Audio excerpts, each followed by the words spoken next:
Sementara itu, saudara, bertambahnya 6 kasus baru pada tanggal 14 dan 16 Juli lalu membuat jumlah akumulatif kasus COVID di Aceh dari awal kasus ditemukan pada akhir Maret 2020 lalu bertambah menjadi 43.712 orang.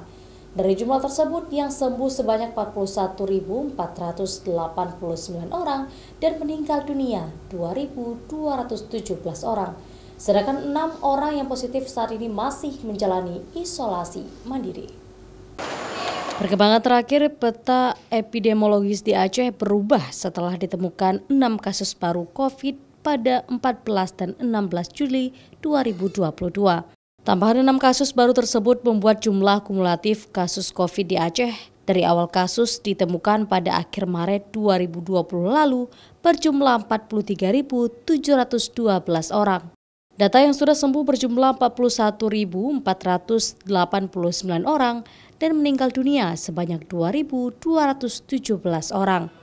Informasi terakhir dari Jubir Pemerintah Aceh untuk penanganan COVID, Saifullah Abdul Kani. Hingga saat ini tidak ada penambahan kasus baru dan 6 orang yang terpapar COVID sedang menjalani isolasi mandiri. Untuk mengantisipasi adanya kasus baru COVID-19, masyarakat diminta waspada dan jangan lengah untuk tetap menjaga protokol kesehatan dan terutama bagi pelaku perjalanan baik dalam maupun luar negeri, karena kasus di beberapa daerah lain di Indonesia menunjukkan tren peningkatan. Total kasus di Aceh sejak kasus pertama dilaporkan pada akhir Maret 2020 lalu itu sebanyak 43.712 kasus yang positif. Kemudian sembuh dengan sempurna menjadi 41.489 orang.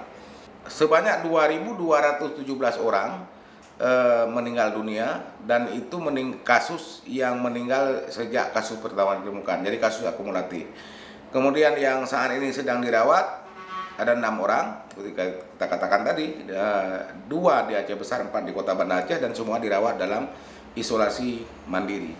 Sementara itu, hasil asesmen Kementerian Kesehatan, seluruh kabupaten kota di Aceh berada PPKM level 1. Tim pakar Satgas COVID Nasional juga menetapkan 7 kabupaten kota di Aceh berada pada zona hijau COVID-19, yaitu Kabupaten Gayo Lues, Aceh Tengah, Bener Meriah, Loksmawe, Pidijaya, Aceh Besar, dan Sibelu. Sedangkan 16 kabupaten kota lainnya berada pada zona kuning. Mustajab, Kompas TV, Banda Aceh.